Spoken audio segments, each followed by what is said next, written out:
There is a specific kind of person who sits in a room full of people and still feels like they are the only one truly awake. Not better, not worse, just different. Like they are watching a movie everyone else is living inside of. And no matter how many times they try to step through the screen, something pulls them back to the quiet, back to themselves. Back to a kind of solitude that the world has spent years telling them is a problem to fix. This video is not for everyone. If you have a packed social calendar, a group chat that never stops, and weekends that are always full, this probably won't land the way it's meant to. But if you have ever sat with your phone in your hand, scrolled through a list of names, and felt genuinely nothing, not sadness, not longing, just a quiet recognition that no one on that list quite reaches you, then keep watching. Because what you are about to hear might be the first honest explanation you have ever received for something you have been quietly carrying for years. Most people assume that having few friends means something went wrong, that somewhere along the way you failed a social test everyone else seemed to pass without studying. You were too sensitive, too intense, too much, or somehow not enough. The world handed you a measuring stick that counted friendships like achievements, and by that measure, you kept coming up short. And the worst part was not the loneliness. The worst part was the story you started telling yourself about what the loneliness meant. But here is what no one tells you.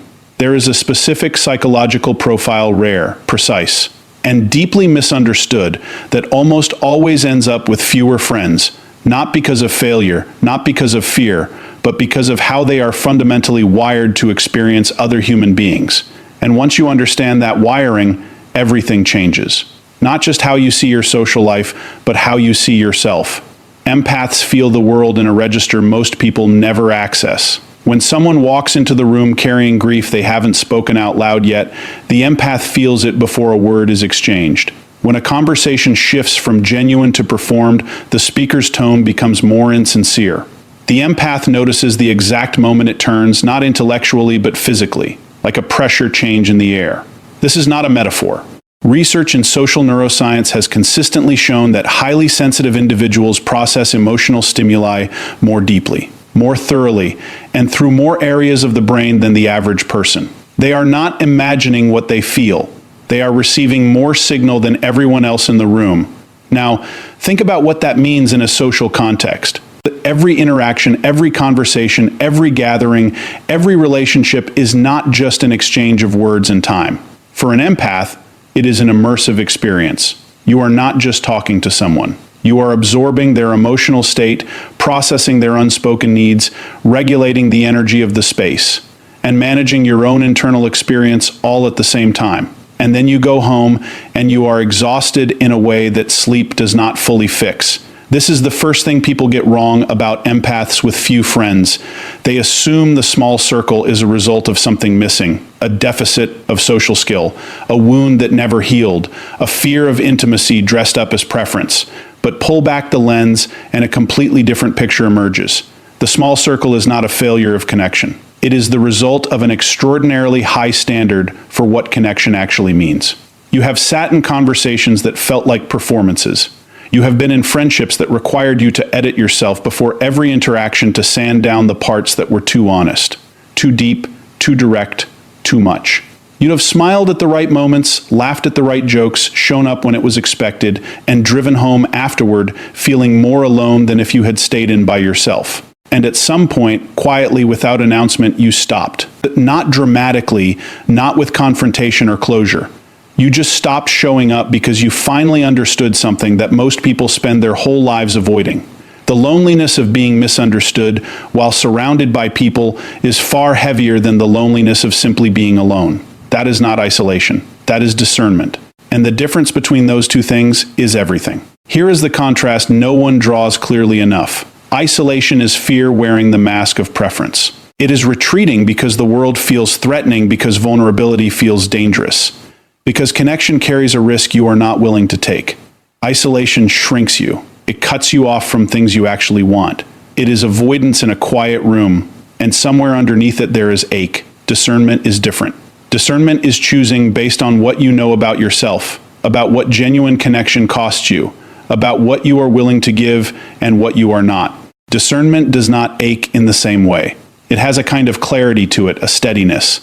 You are not running from connection. You are refusing to settle for its counterfeit.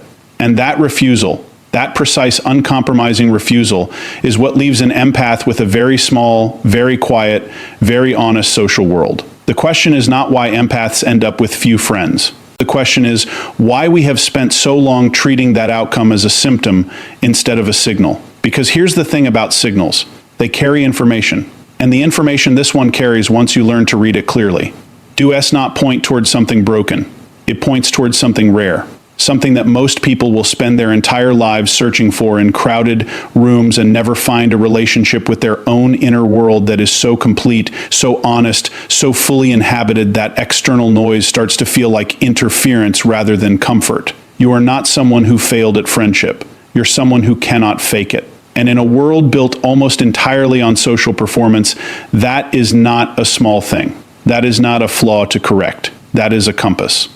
And the rest of this video is going to show you exactly what it is pointing toward. There is a moment that most empaths can pinpoint even if they have never put words to it before. It does not happen all at once. It happens gradually across years, across rooms, across conversations that started with promise and ended with that familiar hollow feeling in the chest. The moment is this. You realize that being around people does not automatically mean you are less alone. And once you realize that, you cannot unrealize it. It rewires something. It changes the way you move through social spaces, the way you evaluate relationships, the way you decide where your energy goes and where it does not. Most people never have this realization because most people never feel the difference sharply enough. For an empath, the difference is not subtle. It is the gap between breathing freely and breathing through a mask. And once you have felt that gap, you will spend the rest of your life refusing to go back. This is where the story of the empath with few friends actually begins. Not in childhood shyness, not in social rejection, not in some wound that never healed. It begins in perception. In the fact that empaths perceive social reality at a resolution that most people simply do not have access to. Think of it this way. Most people move through a social interaction the way someone walks through a room with the lights on at half brightness. They see the furniture. They navigate successfully. They leave without bumping into anything. But an empath walks into the same room with every light blazing at full intensity. They see the furniture, yes, but they also see the dust on the shelves, the crack in the ceiling, the way the window frame is slightly warped, the coffee ring on the table that someone wiped at but did not quite clean. They see everything. And seeing everything is not a gift wrapped in comfort. It is a gift wrapped in exhaustion. Because here is what seeing everything actually means in a friendship. It means you notice when someone's words and their energy do not match. When they say they are fine, but their whole body is braced against something. When they laugh a little too quickly or go quiet a half second too long or use a tone that is technically cheerful but carries something heavier underneath. You notice all of it. And noticing all of it means you are never fully off duty in a social setting. You're always reading, always processing, always tracking the invisible current beneath the visible surface. And that level of sustained attention, that constant emotional labor is something most people never even know is happening, let alone appreciate or reciprocate. This is one of the loneliest aspects of being an empath that almost never gets named directly. You give a quality of attention to other people that most of them have never received in their lives. You see them in a way that their oldest friends, their partners, their family members often do not, and they feel it. That is why strangers open up to you in waiting rooms. That is why people you barely know end up telling you things they have never told anyone. That is why people describe being around you as different, calmer, safer, more real. You create a quality of presence that is genuinely rare. But very few people can meet you at that level in return. Very few people will notice what you are carrying. Very few people will track your shifts the way you track theirs. And over time, that asymmetry, giving deep attention and receiving surface-level responses, becomes a weight that is very hard to keep carrying inside relationships you are supposed to find comforting. So you start to let some of those relationships breathe themselves out. Not with anger, not with confrontation. You just stop pouring energy into spaces where nothing grows, and the circle gets smaller. And the outside world looks at that smaller circle and draws the wrong conclusion entirely. The wrong conclusion is this, that you are closed off, that you are difficult, that you set the bar too high, expect too much, give too little, or somewhere deep down are simply afraid of being known. And the cruelest part of this wrong conclusion is how easily you can start to believe it yourself. Because when the world reflects a story back at you long enough with enough consistency and enough authority, you begin to wonder if maybe they are right. Maybe something is off. Maybe the common denominator in every friendship that faded is you.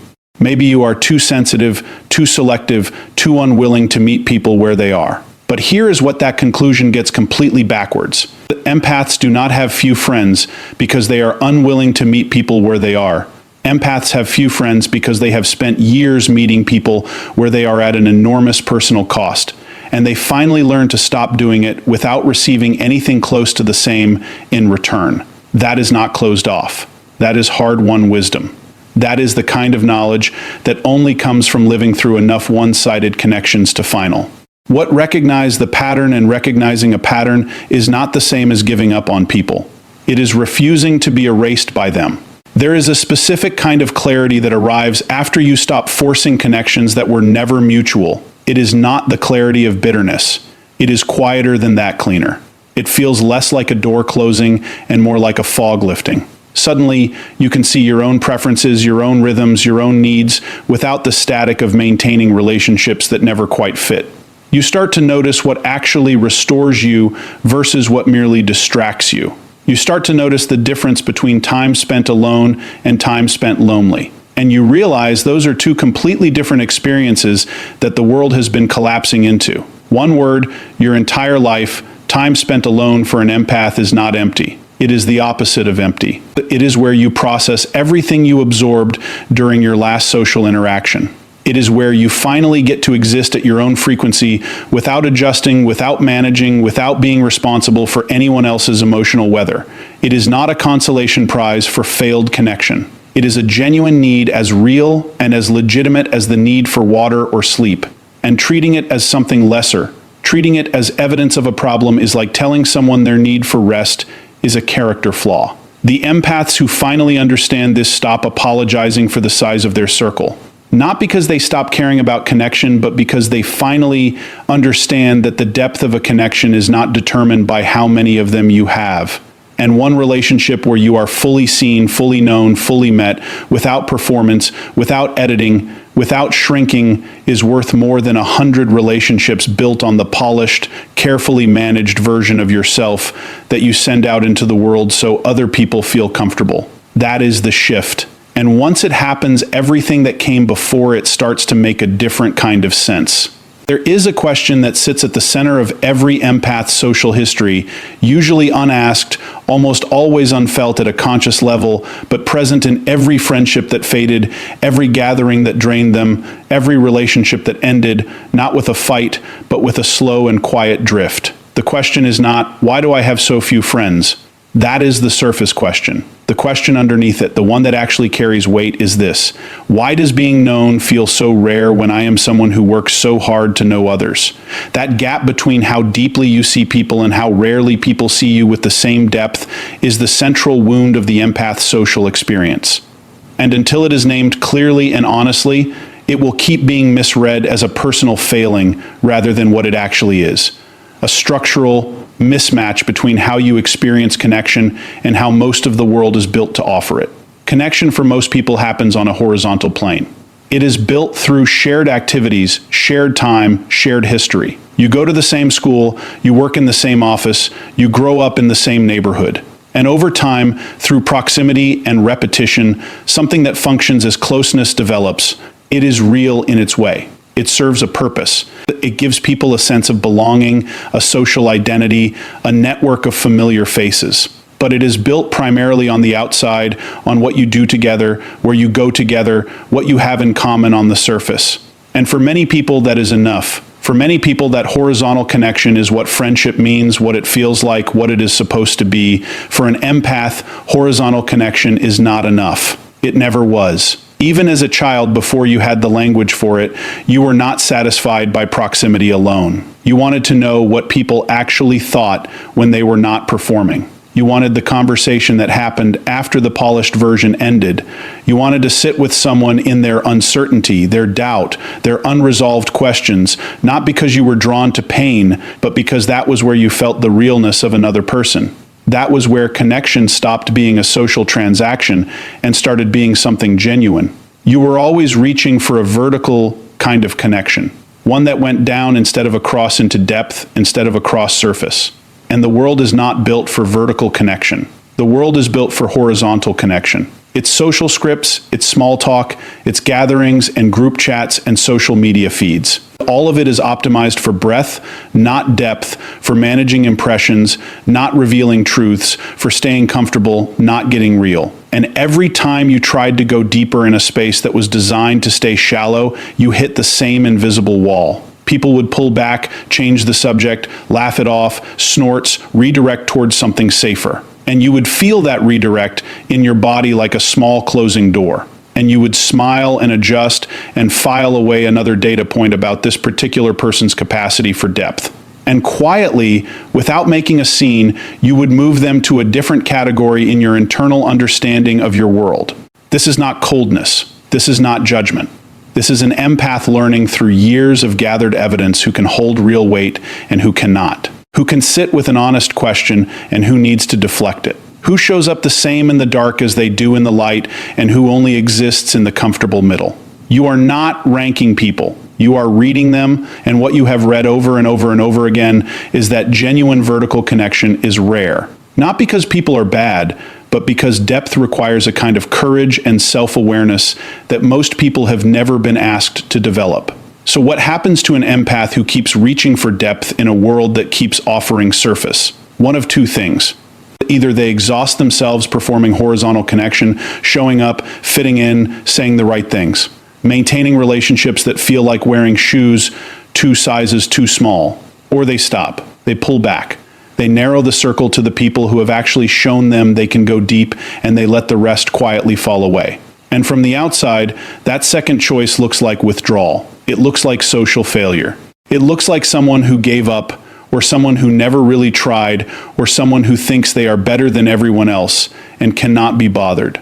From the inside, it feels like finally being able to breathe. That is the contrast that almost never gets acknowledged in any conversation about empaths and friendship. The contrast between how the choice looks and how it feels. Because if you only look at it from the outside, the empath with few friends appears to be missing something. Appears to be smaller, less connected, less whole. But if you step inside the experience, if you actually inhabit what it feels like to stop maintaining connections that were costing you pieces of yourself, the picture is completely different. There is relief, there is space, there is a quality of internal quiet that is almost impossible to describe to someone who has never felt the weight of a social life that did not fit. And in that space, something important starts to happen. The empath begins to hear themselves again. Not the edited version, not the managed, adjusted, socially calibrated version that they send out into the world to make other people comfortable. The actual version, the one with opinions that are too direct, observations that are too precise, feelings that run too deep for most conversations to hold, the one that has been waiting patiently in the background while the performance version handled all the social obligations. And when that actual version gets room to exist, something shifts in the empath's relationship with themselves that is more nourishing than most of their external relationships ever were. This is the truth that sits at the heart of the empath's small circle. And it is a truth that the world almost never gives them permission to say out loud. Being alone with yourself when you are someone who actually knows themselves is not a lesser experience than being surrounded by people who do not. It is a different experience, a quieter one. One that requires you to be comfortable with silence, with your own thoughts, with the absence of distraction, but it is not a worse one. And for the empath, it is often where the most important things happen, not the most visible things. Not the things that translate well into social media posts or dinner party stories. The important things, the things you figure out about who you are and what you actually want and what you are genuinely unwilling to compromise on. The clarity that only arrives when the noise drops below a certain threshold and you can finally hear the signal underneath. The empath small circle is not a consolation prize for someone who could not build something bigger. It is the chosen environment of someone who finally understood the difference between noise and signal and made a deliberate decision about which one they were going to spend their life oriented toward. That decision has a cost. There are empty weekends. There are moments when a joke lands in your head, and there is no one nearby to share it with. There are days when the quiet tips from peaceful into something that carries more weight, and you sit with that weight honestly, because you are someone who has always sat with things honestly and you do not dress it up as something it is not, but you also do not let that weight become the entire story, because the entire story is bigger than the hard moments. The entire story includes the depth of the connections you do have. The ones where you do not have to translate yourself, where you can say the true thing without watching the other person's face for signs that it was too much. Where silence is comfortable and honesty is safe, and you leave feeling more like yourself than you did when you arrived. One of those connections is worth more than you have been told. By every social metric the world uses to measure a well-lived life, you are supposed to want more. More names in your phone, more plans on your calendar, more people who know your name. But the metrics are wrong, or rather they are measuring the wrong thing. They are measuring quantity when the only thing that actually matters, the only thing that actually feeds a human being at the level that sustains them, is quality. And quality at the depth and empathy requires is so rare that finding even one person who can meet you there is a genuine achievement, not a consolation. An achievement there is a particular kind of strength that does not announce itself. It does not arrive with confidence that fills a room or charisma that pulls people in from across a crowd. It does not show up in the size of your social circle or the frequency of your weekend plans or the volume of notifications on your phone. It is quieter than all of that, more internal, more durable. It is the kind of strength that gets built slowly in private through years of choosing honesty over performance, DEP over breadth, solitude over the wrong kind of company. It is the strength of someone who has learned through direct and often painful experience exactly who they are, what they need, and what they absolutely refuse to pretend away for the comfort of people who were never going to truly see them anyway. That strength does not always look like strength from the outside. From the outside, it can look like isolation, like difficulty, like someone who could not make it work socially and eventually stopped trying. But that reading is not just wrong. It is the exact opposite of the truth. The truth is that the empath with few friends has done something that the majority of people spend their entire lives avoiding. They have sat with themselves honestly. Not the curated version, not the version that photographs well or earns approval, but the full unedited version with all of its contradictions, its sensitivities, its intensities, its needs that do not fit neatly into what the world has decided a person is supposed to require. They have looked at that full version, and instead of flinching, instead of immediately reaching for distraction or company or any external thing to drown out the discomfort of genuine self-knowledge, they have chosen to stay to be present with themselves in a way that is, if you think about it clearly, one of the rarest forms of courage available to a human being. Most people are frightened of their own interior. Not consciously, not in a way they would admit over dinner, but watch how quickly the average person reaches for their phone the moment silence arrives. Watch how full their schedule needs to be before they feel okay. Watch how much of their identity is constructed from external feedback, from what other people think of them, how other people respond to them, whether other people include them. The average person has outsourced enter-mouse portions of their sense of self to the social world around them. Which means when that social world shifts, when friendships fade, when relationships end, when the group moves on, they lose access to pieces of themselves they did not know they had handed over. The empath with few friends does not have this problem, not because they are immune to loneliness and not because they do not crave connection. They do at a depth most people will never understand. But because they have been building something in the quiet that most people never build, a relationship with their own interior that is stable, honest, and not dependent on external validation to hold its shape. They know what they think before someone else confirms it.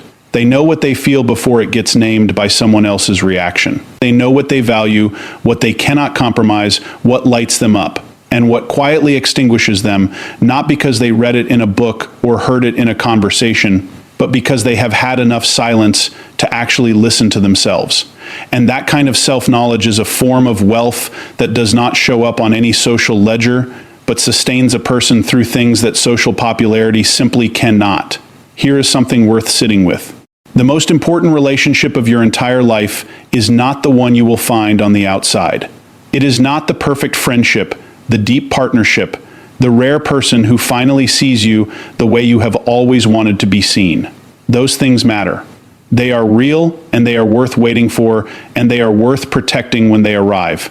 But the most important relationship of your life is the one you have with yourself. And the empath with few friends, almost always without intending to, has invested more deeply in that relationship than most people ever will. Not because they chose self-improvement or committee D to a spiritual practice or followed a system, but simply because the alternative filling the space with people who did not fit eventually stopped being bearable. And in clearing that space, they created the conditions for something rare to grow, where a self that is actually known, not performed, not managed, not adjusted to fit the shape of whoever is in the room. Known by the one person who will be with them every single moment of every single day for the rest of their life. That is not a small thing. That is not a consolation prize for someone who could not make the social thing work. That is the foundation that everything else has to be built on. And most people are trying to build their entire lives on a foundation they have never once stopped to examine. You have examined yours slowly, sometimes painfully, often in the kind of quiet that the world mistakes for emptiness. But you have examined it. And what you have found there, whatever complicated, contradictory, intensely felt truth lives at the center of who you are, that is yours in a way that nothing the external world gives you ever fully can be. Now here is where this needs to go. Honest in a direction most content like this carefully avoids. Having few friends as an empath is not purely a strength. It is not a badge. It is not evidence of superiority or spiritual advancement or a more enlightened relationship with solitude. It is also sometimes genuinely hard. There are costs that are real and worth naming without dressing them up. There are moments of acute loneliness that hit differently than the comfortable solitude. Moments when something happens, something beautiful or something devastating. And the list of people you can call with it is so short that the shortness itself becomes part of the pain. There are seasons of life where the quiet tips from clarifying into something that has more weighing hate to it, where you wonder not with shame but with genuine uncertainty whether the bar you have set for connection is a reflection of your values or a wall you built so well that even the right people cannot find the door. That question deserves honesty because the difference between discernment and self-protection dressed as discernment is not always obvious from the inside. Discernment stays open. It has standards, yes, high ones that most people will not meet, but it remains genuinely available to the people who do meet them. It does not pre-reject before the evidence is in. It does not decide in advance that depth is too risky, that being seen is too dangerous, that the cost of trying one more time outweighs the possibility of finding what it has always been looking for. Self-protection, wearing discernment's closed, does all of those things. And it is worth asking yourself honestly and without judgment which one is running the show, not to dismantle your boundaries, not to force yourself back into connections that genuinely do not fit, but to make sure that the door is actually open for the ones who could. Because here's what the empath with few friends sometimes forgets in the long stretches of quiet. Connection at the depth you require does exist. It is not a fantasy. It is not something you invented to console yourself for what you have not found. There are other people living at that register. Other people who process at the same depth, who feel the same asymmetry in shallow relationships, who have the same uncompromising need for honesty over performance. They are rare. Yes, you will not find them in every room or every season of your life, but they exist. And the version of you that has spent years in the quiet knowing yourself, refusing to pretend, staying honest in the absence of external validation. That version of you is exactly the person capable of recognizing them when they arrive, because you know what real feels like. You have held out long enough to remember. And that is not nothing. That is everything. So here is where this lands. Not with a resolution, because real things do not resolve cleanly, but with a reframe that is worth carrying. The small circle is not a symptom. The quiet is not a wound. The selectiveness is not a flaw in your design. They are evidence of something that most people sacrifice without realizing it.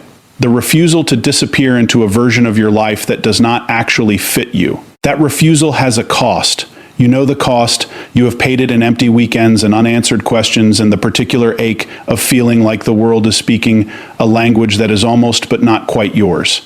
But it has also built something solid, something that belongs to you in a way that 100 surface-level friendships never could. It has built a self that knows itself, and a self that knows itself can find its people.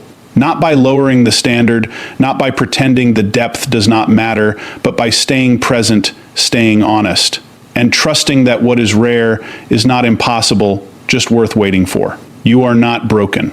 You are not behind. You are not someone who failed at the social game everyone else seems to be winning. You are someone who refused to play a game that was never built for the way you experience the world. And that refusal, quiet, unannounced, sometimes lonely, always honest, is one of the most important things about you. Do not let anyone, including yourself, convince you it is.